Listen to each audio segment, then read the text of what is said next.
नमस्कार, आवाज समाचार में आप सभी का स्वागत है। मैं हूं सीमा। खबरों की शुरुआत करते हैं। सबसे पहले नजर डाल लेते हैं हेडलाइंस पर। 1,05,000 करोड़ की हथियार खरीद को मंजूरी। मोदी सरकार का सेनाओं को नया शक्ति प्रशस्ति मंत्र। घाना संसद में बोले पीएम मोदी, भारत बना दुनिया का आशा की किरण, जल्द तीसरी सबसे बड़ी अर्थव्यवस्था। नेशनल हेराल्ड केस में ईडी का बड़ा दावा, यंग इंडिया एक फर्जी कंपनी, गांधी परिवार घेरे में। आप सरकार पर बड़ा घोटाला, दिल्ली जल बोर्ड में 1900 करोड़ की लूट, सत्येंद्र जैन से ईडी की पूछताछ। दिशा सालियान केस में आदित्य ठाकरे को क्लीन चिट, राउत बोले अब फडणवीस को माफी मांगनी चाहिए।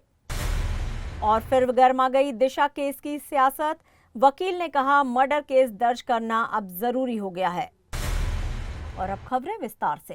भारत देश की तीनों सेनाओं को और अधिक सशक्त बनाने की दिशा में मोदी सरकार ने बड़ा कदम उठाया है। रक्षा अधिग्रहण परिषद ने 1,05,000 करोड़ रुपए की सैन्य खरीद को मंजूरी दे दी है। इस खरीद में बख्तरबंद रिकवरी वाहन, इलेक्ट्रॉनिक वॉरफेयर सिस्टम और सतह से हवा में मार करने वाली मिसाइलें शामिल हैं। खास बात यह है कि ये पूरी खरीद मेक इन इंडिया के तहत देश में ही होगी। नौसेना की ताकत बढ़ाने के लिए समुद्री बारूदी सुरंगें, माइन काउंटर मेजर बेसल्स और स्वायत्त जलयान भी खरीदे जाएंगे। इधर भारत और अमेरिका के बीच भी सैन्य रिश्तों को नई रफ्तार देने की तैयारी है। राजनाथ सिंह और अमेरिका के रक्षा मंत्री पीट हेगसेथ के बीच फोन पर बातचीत हुई है। दोनों देशों ने 10 साल का नया रक्षा सहयोग समझौता जल्द साइन करने पर सहमति जताई है। इसके साथ ही तेजस फाइटर जेट के लिए जीई इंजन की जल्द डिलीवरी पर भी चर्चा हुई। ये कदम भारत की सैन्य क्षमता को नई ऊंचाई देगा और वैश्विक रक्षा साझेदारी में भी एक मजबूत संदेश होगा। प्रधानमंत्री नरेंद्र मोदी ने घाना की संसद को संबोधित करते हुए भारत को वैश्विक आशा की किरण बताया है। 2 दिवसीय दौरे पर घाना पहुंचे प्रधानमंत्री मोदी का भव्य स्वागत राष्ट्रपति जॉन ड्रामानी महामा ने किया। 3 दशक बाद किसी भारतीय प्रधानमंत्री की ये पहली घाना यात्रा है। इस ऐतिहासिक अवसर पर घाना के पीएम मोदी को अपने सर्वोच्च नागरिक सम्मान order of the star of घाना से नवाजा। पीएम मोदी ने ये सम्मान भारत के नागरिकों को समर्पित किया और इसे गौरवपूर्ण पल बताया। संसद में अपने भाषण के दौरान उन्होंने आतंकवाद और जलवायु परिवर्तन को वैश्विक चुनौती करार दिया। उन्होंने कहा कि भारत जल्द ही दुनिया की तीसरी सबसे बड़ी अर्थव्यवस्था बनने जा रहा है और वैश्विक विकास में पहले से ही 16% योगदान दे रहा है। मोदी ने यह भी कहा कि भारत अब इनोवेशन, टेक्नोलॉजी और स्टार्टअप का वैश्विक केंद्र बन चुका है। Last year, they re-elected the same government for the third consecutive time. Something that happened after more than 6 decades. Today, India is the fastest growing emerging economy. On the foundations of stable polity and good governance, India will soon be the third largest economy. We already contribute nearly 16% to global growth. Our demography is paying its dividend. India now has the world's third largest startup ecosystem. India is an innovation and technology hub where global companies want to converge. We are recognized as the pharmacy of the world. Indian women today lead in science, space, aviation, and sports. National Herald money laundering case में प्रवर्तन निदेशालय यानी कि ED ने गुरुवार को अपनी दलीलें पूरी कर ली हैं। अब शुक्रवार को दोपहर 2:30 पर सोनिया गांधी और राहुल गांधी की तरफ से कोर्ट में जवाब दिया जाएगा।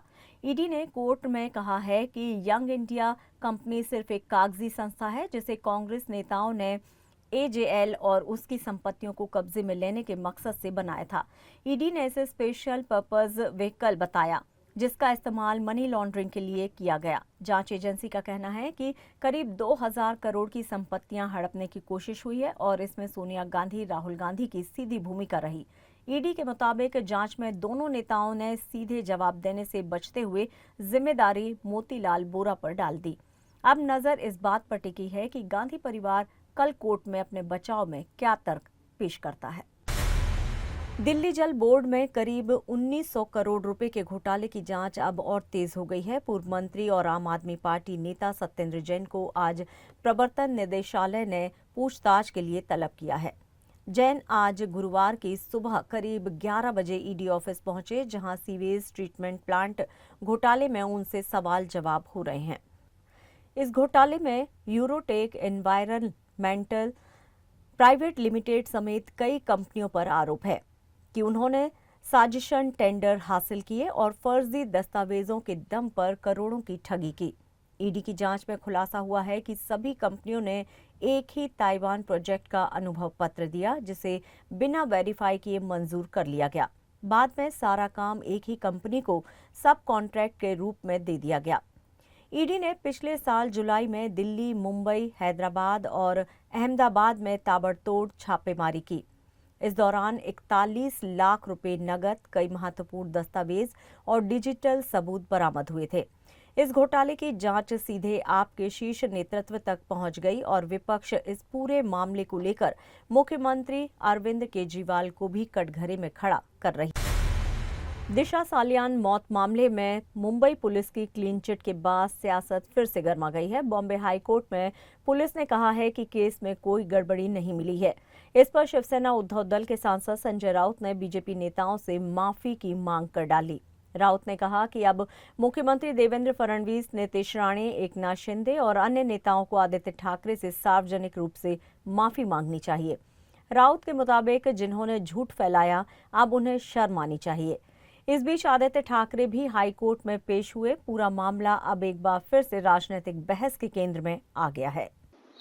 दिशा सालियान मामले में पुलिस का अगर क्लीन चिट का रिपोर्ट आया है तो आत्महत्या ही है, तो ये नारायण राणे का बेटा जो है ना, वो इतना इतना देखो, मुझे नाम नहीं उसका मालूम, एकदम उसको टिल्लिया बोलते हैं, हाँ, वो मंत्री है, तो है देवेंद्र फडणवीस है और भी उनके बीजेपी के लोग हैं, एकनाथ शिंदे है। ये लोगों ने शिवसेना से और आदित्य ठाकरे से माफी मांगनी चाहिए। एक युवा हमारे नेता को आपने जिस प्रकार से घेर लिया, बदनाम किया, लेकिन हम हटे नहीं, तो आप माफी मांगो, थोड़ी भी नैतिकता आप में है तो। दिशा सालियान मौत का मामला एक बार फिर से सुर्खियों में है और इस बार सवाल सीधे पुलिस की जांच और राजनीतिक हस्तियों की भूमिका को लेकर उठे हैं। दिशा सालियान के वकील नीलेश ओझा ने दावा किया है कि पुलिस द्वारा कोर्ट में दायर किया गया एफिडेविट गैर कानूनी है और ये सुप्रीम कोर्ट की गाइडलाइंस का उल्लंघन करता है। एफिडेविट में पुलिस ने दिशा की मौत को आत्महत्या बताया है और रेप या मर्डर से इनकार किया है, लेकिन वकील नीलेश ओझा के मुताबिक कोर्ट ने अभी तक इस रिपोर्ट को स्वीकार नहीं किया है। ओझा ने कहा है कि दिशा के पिता ने 25 मार्च को गैंगरेप और हत्या की शिकायत दर्ज करवाई थी, फिर भी आईपीसी की धारा 154 के तहत मर्डर का केस दर्ज नहीं किया गया। उन्होंने ये भी आरोप लगाया कि बीजेपी नेता नीतीश राणे का बयान अब तक दर्ज नहीं किया गया है। ओझा ने कोर्ट में ये भी कहा है कि अगर अगली तारीख तक कानूनी प्रक्रिया के मुताबिक काम हुआ तो पुलिस को मजबूरन हत्या का केस दर्ज करना ही पड़ेगा। उन्होंने सीबीआई को लेकर भी खुलासा किया है कि दिशा का केस कभी सीबीआई को ट्रांसफर ही नहीं हुआ। ये जानकारी खुद सीबीआई की वेबसाइट पर दर्ज है। वकील ने आदित्य ठाकरे और उनके एडवोकेट से कस्टडी में लेकर पूछताछ की मांग भी रखी है। उनका दावा है कि इस केस से जुड़े कई नाम डिनो मोरिया, रिया चक्रवर्ती और आदित्य ठाकरे एक दूसरे को नहीं जानते कहकर झूठ बोल रहे हैं। ओझा ने कहा है कि उनके पास photo, video call records, ledger रसीद और भी सबूत हैं जो कोर्ट में पेश किए जाएंगे। वकील ने कहा कि हमारे पास 5 गुना ज्यादा सबूत हैं और अब सच को दबाया नहीं जा सकता। उन्होंने पुलिस और आदित्य ठाकरे दोनों से इस झूठे एफिडेविट को लेकर सीधा जवाब भी मांगा है। उनका कहना है कि क्या एविडेंस क्या नहीं। अभी देखिए हैंडसम एविडेंस कोर्ट में दिए जा चुके हैं जो सफिशिएंट लगते ना, उससे 5 गुना एक्स्ट्रा हमारे पास है। और बताता हूँ मैं आपको, देखो उन्होंने पोस्टमार्टम रिपोर्ट दिया, पोस्टमार्टम रिपोर्ट झूठी कैसी है करके दिशा के डेड बॉडी के फोटोज और उसके ऊपर फॉरेंसिक रिपोर्ट लेटेस्ट ये हमने कोर्ट में सबमिट कर दी है। वो तो प्राइमा फेसी झूठा हो गया। आदित्य ठाकरे ये कह रहे थे कि मैं उस दिन डोंबिवली में था 8 जून को, तो उसका उनका मोबाइल टावर लोकेशन का नारकोटिक्स का रिकॉर्ड का मेंशन हमने कर दिया कोर्ट में और उसके ऊपर उनका कोई जवाब नहीं है। तीसरी चीज, आदित्य ठाकरे, रिया चक्रवर्ती, डिनो मौर्य ये तीनों मिले हुए हैं और दो ये सब कह रहे थे हम एक दूसरे को नहीं जानते। जो वो कह रहे थे उसका झूठ सीबीआई की रिपोर्ट में आया। सीबीआई ने कहा कि दिशा सालियान का जिस दिन मर्डर होने वाला था उसी दिन रिया सुशांत को छोड़ के भाग गई, फोन ब्लॉक किया था, तो कनेक्शन भी एस्टेब्लिश हो गया सीबीआई रिपोर्ट की बेस पे। इसके बाद में कुछ आई विटनेसेस है और कुछ वीडियोस है। 16 जुलाई को हम कुछ कोर्ट में चलाएंगे। और दूसरा, जैसा कि आपने इसका अश्विनी बिंद्रे का केस देखा होगा, बिना किसी विटनेस के सिर्फ मोबाइल टावर लोकेशन पे पुलिस अधिकारी को मर्डर के केस में सर्कमस्टेंशियल एविडेंस पे फांसी या उम्र कैद की सजा दे दिया कोर्ट ने। मोबाइल टावर तो ऑलरेडी ऑन रिकॉर्ड है, वो आदित्य ठाकरे ने डिनाई भी नहीं किया, तो हमारा तो केस अभी प्रूव हो गया। बाकी सब बोनस है, सब दिए जाएंगे। आई विटनेस भी है और वीडियो भी है। अगर हम विटनेस का नाम बता देंगे, वीडियो क्या है बता देंगे, तो उसका काउंटर कुछ तैयार करने का सोचेंगे, क्योंकि ऑलरेडी 10 विटनेस, कोई मर्डर हो गए, कोई किडनैप हो गए, कोई गायब हो गए, किसको एक्सीडेंट दिखा के मारा गया, किसको सुसाइड दिखाया गया, 10 से ज्यादा है। तो ऐसे कंडीशन में वो बताना ठीक नहीं, लेकिन इतना मान के चलिए कि एक गैंगरेप और मर्डर के आरोपी को फांसी की सजा तक पहुंचाने के लिए और उसको मदद करने वालों को पूरी सजा दिलाने के लिए उम्र कैद और and others more than sufficient evidence है। खबरों में यहाँ लेंगे एक छोटा सा ब्रेक, आप बने रहिए हमारे साथ।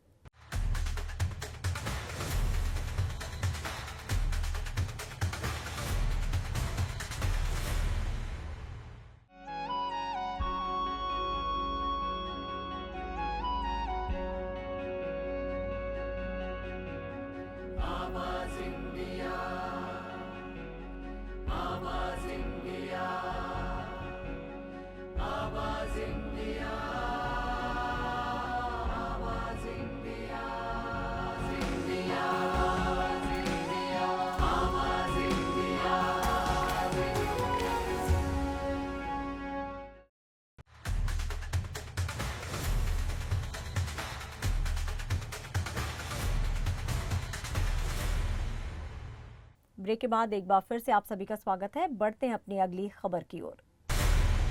विदेश मंत्री एस जयशंकर ने आतंकवाद के मसले पर अमेरिका में बेहद सख्त तेवर दिखाए।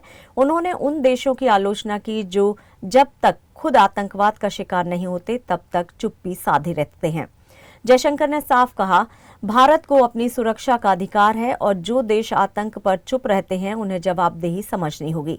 जयशंकर ने पहलगाम आतंकी हमले के बाद लॉन्च किए गए ऑपरेशन सिंदूर का भी जिक्र किया और कहा कि भारत ने सिर्फ जवाब नहीं दिया बल्कि दुनिया को ये बताया है कि आतंक को बर्दाश्त नहीं किया जाएगा। इसके साथ ही जयशंकर ने उस सर्वदलीय प्रतिनिधि मंडल की भी तारीफ की जिसे ऑपरेशन सिंदूर के बाद दुनिया के कई देशों में भेजा गया था। उन्होंने कहा कि भारत की अलग अलग राजनीतिक पार्टियां एक मुद्दे पर एकजुट होकर वैश्विक मंच पर गईं और एक मजबूत संदेश दिया। ये भारतीय लोकतंत्र की ताकत है। एक मंत्री के रूप में नहीं बल्कि एक नागरिक के तौर पर भी मैं इसका स्वागत करता हूं। 5 weeks ago, the United Nations Security Council issued a strong condemnation of a particularly horrific act of terrorism in Pahalgam. It demanded that its perpetrators be held accountable and brought to justice. We have since seen that happen. What that response underlines is the larger significance of the message of zero tolerance for terrorism. The world must come together on some basic concepts: no impunity to terrorists, no treating them as proxies, and no yielding to nuclear blackmail. Any state sponsorship must be exposed and must be counted. By now, we know well that terrorism anywhere is a threat to peace everywhere. Madhya Pradesh के छतरपुर स्थित बागेश्वर धाम से एक दुखद खबर सामने आई है, जहां गुरुवार सुबह बारिश के दौरान टेंट गिरने से एक श्रद्धालु की मौत हो गई और 4 अन्य घायल हो गए हैं। हादसा सुबह 7 बजे आरती के तुरंत बाद का है, जब दर्जनों श्रद्धालु बारिश से बचने के लिए टेंट के नीचे जा खड़े हुए।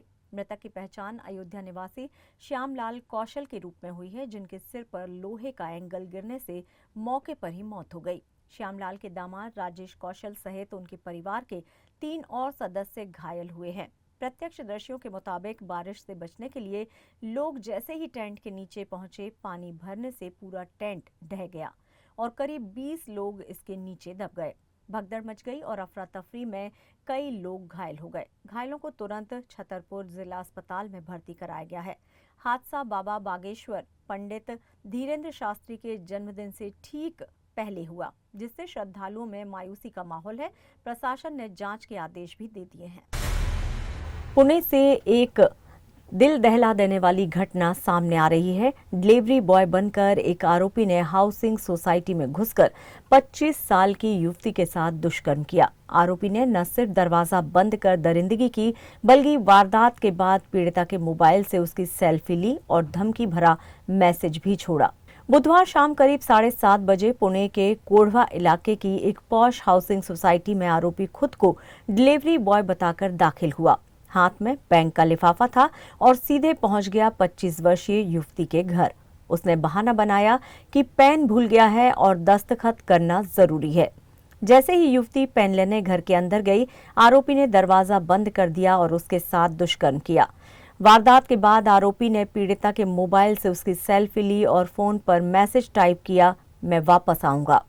इतना ही नहीं, आरोपी ने घटना का वीडियो भी बनाया, जिसकी जांच अब पुलिस कर रही है। पुलिस ने आरोपी के खिलाफ भारतीय दंड संहिता की धाराओं बीएनएस की धारा 64, 77 और 351(2) के तहत केस दर्ज किया है। आरोपी की तलाश जारी है और पुलिस सीसीटीवी फुटेज व मोबाइल डेटा खंगाल रही है। ये वारदात डिलीवरी सिस्टम और हाउसिंग सोसाइटियों की सुरक्षा व्यवस्था को लेकर कई गंभीर सवाल खड़े करती है। वहीं सरकार में मंत्री उदय सामंत ने घटना को लेकर कहा है कि घटना निंदनीय है और सरकार इस पर कड़ी कार्रवाई जरूर करेगी। नाही, या बाबतीमध्ये असं जर नीच कृत्य त्याने केलं असेल तर त्याला 100% कडक शिक्षा होईल, कडक त्याच्यावर कारवाई होईल आणि या संदर्भातली घटना परत घडू नये यासाठी पोलीस योग्य तो बंदोबस्त करतील। कोंढवा पोलीस स्टेशनला भारतीय न्याय संहितेचे कलम 64, 77 अन्वये गुन्हा दाखल करण्यात आलेला आहे। काल सायंकाळी 7:30च्या सुमारास निर्भया वय वर्ष 22 ह्या कोंढवा परिसरातील एका सोसायटीमध्ये फ्लॅटमध्ये एकट्याच होत्या। तेव्हा एक डिलिव्हरी बॉय त्या ठिकाणी आला आणि आपलं बँकेचं पार्सल आलेलं आहे, आपल्याला द्यायचं आहे असं म्हणून त्यांना बेल वाजवली आणि माझ्याकडे पेन नाहीये, मी पेन विसरलो, कृपया आपण पोच द्या, रिसीट द्या असं सांगितल्यावरून निर्भया हे आपल्या फ्लॅटमध्ये पेन घ्यायला गेले असता इमिजिएटली त्यानं घरात प्रवेश करून दरवाजा बंद केला आणि सदरचा अत्याचाराचा प्रकार घडला। त्याचा तपास चालू आहे। मुंबई में बिना इजाजत चल रही रैपिडो बाइक टैक्सी सेवा पर अब सरकार सख्त हो गई है। महाराष्ट्र के परिवहन मंत्री प्रताप सरनायक ने खुद सड़क पर उतरकर इसकी सच्चाई जांची और इसे गैर कानूनी करार दिया है। परिवहन मंत्री का कहना है कि रैपिडो को महाराष्ट्र में अब तक कोई अनुमति नहीं दी गई है। इस मुद्दे पर अब बड़ी कार्रवाई की तैयारी है। महाराष्ट्र में तेजी से बढ़ रही बाइक टैक्सी सेवा अब सरकार के रडार पर है। ट्रांसपोर्ट मंत्री प्रताप सरनायक ने मुंबई में खुद सड़कों पर उतरकर रैपिडो के खिलाफ रियलिटी चेक किया। परिवहन मंत्री ने साफ कहा कि ना तो रैपिडो को परिवहन विभाग ने अनुमति दी है और ना ही इसके लिए कोई नीति बनी है। इसके बावजूद मुंबई और आसपास के इलाकों में रैपिडो बाइक टैक्सी धड़ल्ले से चल रही है। सरकार की अनुमति के बिना ऐसी सेवा चलाना गैर कानूनी है। मंत्री ने चेतावनी दी है कि ऐसे सभी ऐप्स और उनके संचालकों पर अब कार्रवाई की जाएगी। परिवहन विभाग की रिपोर्ट के मुताबिक रैपिडो, ओला और उबर जैसे दूसरे प्लेटफॉर्म्स के जरिए भी अवैध रूप से सेवाएं दी जा रही हैं। ऐसे सभी ऐप्स को बंद किया गया है। मंत्री प्रताप सरनाइक ने कहा है कि जब तक नीति को मंजूरी नहीं मिलती, रैपिडो और इस तरह की सेवाएं महाराष्ट्र में पूरी तरह से अवैध मानी जाएंगी। देखिए, रैपिडो हो, ओला हो, उबेर हो, ये जो संस्था है, यह संस्थाओं को अभी तक कोई भी परमिशन हमने दी नहीं है। ई बाइक टैक्सी की परमिशन हम राज्य में ले आ रहे हैं, क्योंकि सिंगल जो पैसेंजर है उसको देखते हुए सिंगल पैसेंजर के लिए ये सेवा होना जरूरी है। अन्य राज्यों में वो सेवा चल रही है।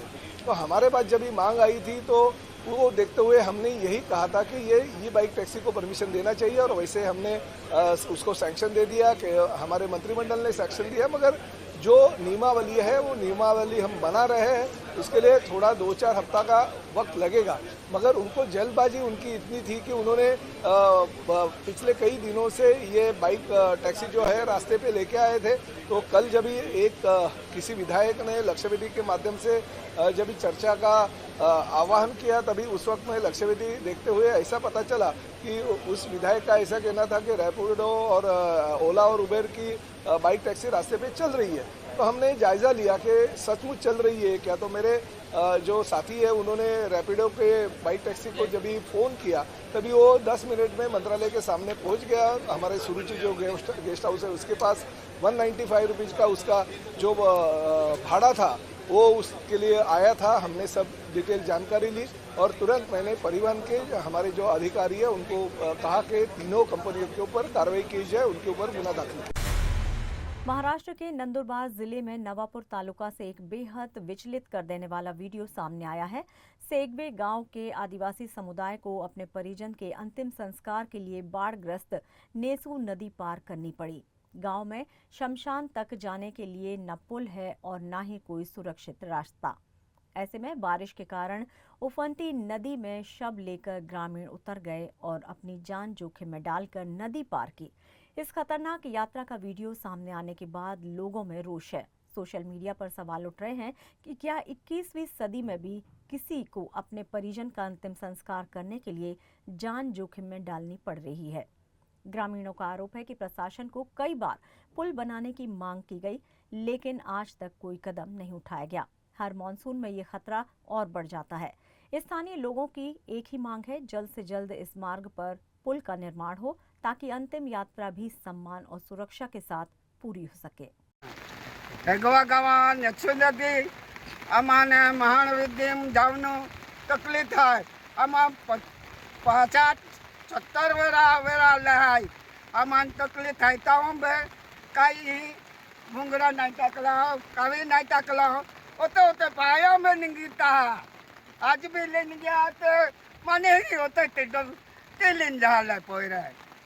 होते तकलीफ है अमान अमाने फूल जो जे नत फड़ची जो जे है कि महाराष्ट्र के सिंधुदुर्ग से एक हैरान कर देने वाला हादसा सामने आया है। मुंबई गोवा हाईवे पर बांदा बस स्टैंड के पास एक तेज रफ्तार कार आधी रात को पुल से फिसलकर सीधे नदी में जा गिरी। जानकारी के मुताबिक ड्राइवर ने अचानक नियंत्रण खो दिया और कार करीब 60 फीट नीचे बहती धारा में जा समाई। हादसे के वक्त कार में कुल 6 लोग सवार थे, जो चमत्कारित रूप से बाल-बाल बच गए। स्थानीय लोगों और पुलिस की मदद से सभी को सुरक्षित बाहर निकाल लिया गया। फिलहाल हादसे की जांच की जा रही है और तेज रफ्तार को हादसे की प्रमुख वजह माना जा रहा है। ये तस्वीर किसी फिल्म की नहीं बल्कि महाराष्ट्र के लातूर जिले की असलियत है, जहां एक वयोवृद्ध किसान पवार खेत में बैल की जगह खुद हल खींचते देखा गया। वजह है खेती की लगातार टूटती कमर। कभी 9,000 रुपये क्विंटल मिलने वाला सोयाबीन अब 3,500 रुपये में ही बिकता है। लागत ज्यादा, मुनाफा शून्य। ऐसे में किसान क्या करे? नीति आयोग पर भी सवाल उठ रहे हैं, जो देश में जीएम तकनीक पर रोक के बावजूद अमेरिकी प्रोडक्ट्स को बढ़ावा देने की सलाह दे रहा है। महाराष्ट्र में हर दिन औसतन 8 किसान आत्महत्या कर रहे हैं और जिन नेताओं ने वादा किया था कर्ज माफी देंगे, एमएसपी और 20% बोनस देंगे, वो अब चुप हैं। विपक्ष ने फडणवीस और महाराष्ट्र की सरकार पर किसानों से धोखा करने का आरोप लगाया है। इतना ही नहीं, पंढरपुर के शक्तिपीठ महामार्ग के लिए 27,000 एकड़ जमीन अधिग्रहित के नाम पर जबरन हड़पी जा रही है। अब किसान विट्ठल पांडुरंग के दरबार में प्रार्थना करने जा रहे हैं कि सरकार को सद्बुद्धि मिले और अगर ना मिले तो उन्हें संघर्ष की शक्ति जरूर मिले। और खबरों में लेंगे यहाँ पर एक और छोटा सा ब्रेक। आप बने रहिए आवाज समाचार के साथ।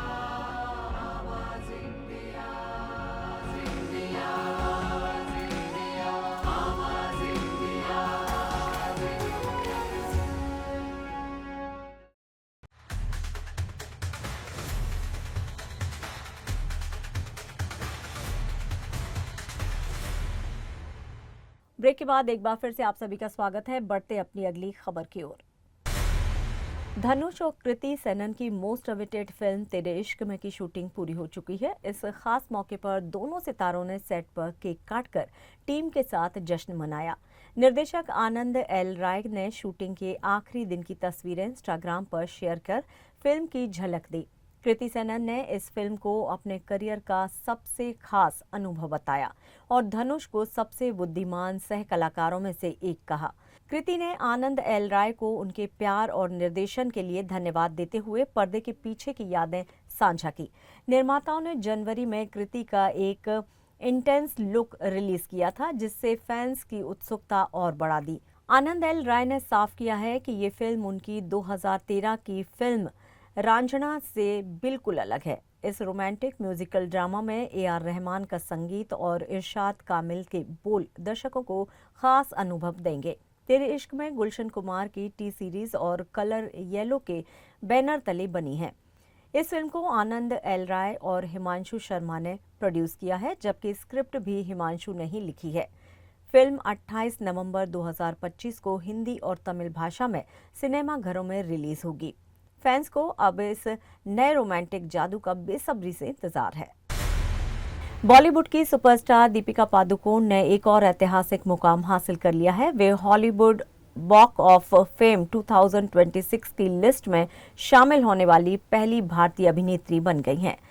हॉलीवुड चैम्बर ऑफ कॉमर्स ने मोशन पिक्चर कैटेगरी में दीपिका को इस सम्मान के लिए चुना है।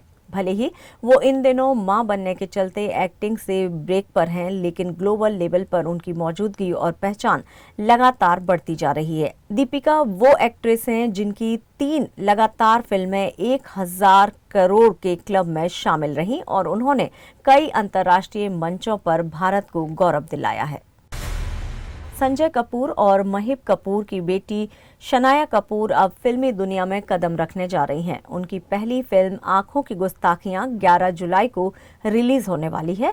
इसी फिल्म के प्रमोशन इवेंट में शनाया का एक उप्स मूवमेंट चर्चा में आ गया है। दरअसल पीली नेट साड़ी और ऑफ शोल्डर ब्लाउज में शनाया जब स्टेज से उतर रही थी, तभी उनके ब्लाउज की मोतियों की डोरी टूट गई, जिससे स्थिति थोड़ी असहज हो गई। एक हाथ में माइक और दूसरे में डोरी पकड़कर शनाया ने खुद को बहुत ग्रेसफुल तरीके से संभाला। वीडियो सोशल मीडिया पर वायरल हो चुका है और लोग उनके कॉन्फिडेंस की तारीफ कर रहे हैं। घटना के वक्त उनके पिता संजय कपूर भी मौजूद थे, जो उनका हाथ थामे नजर आए। इवेंट में शनाया का लुक, स्टाइल और आत्मविश्वास सभी ने लोगों को प्रभावित किया। इस फिल्म में उनके साथ विक्रांत मैसी भी मुख्य भूमिका में हैं। अब देखना होगा कि डेब्यू फिल्म शनाया को बॉलीवुड में कितनी ऊंची उड़ान दिलाती है। और फिलहाल आवाज समाचार में इतना ही। आप देखते रहिए आवाज इंडिया। नमस्कार।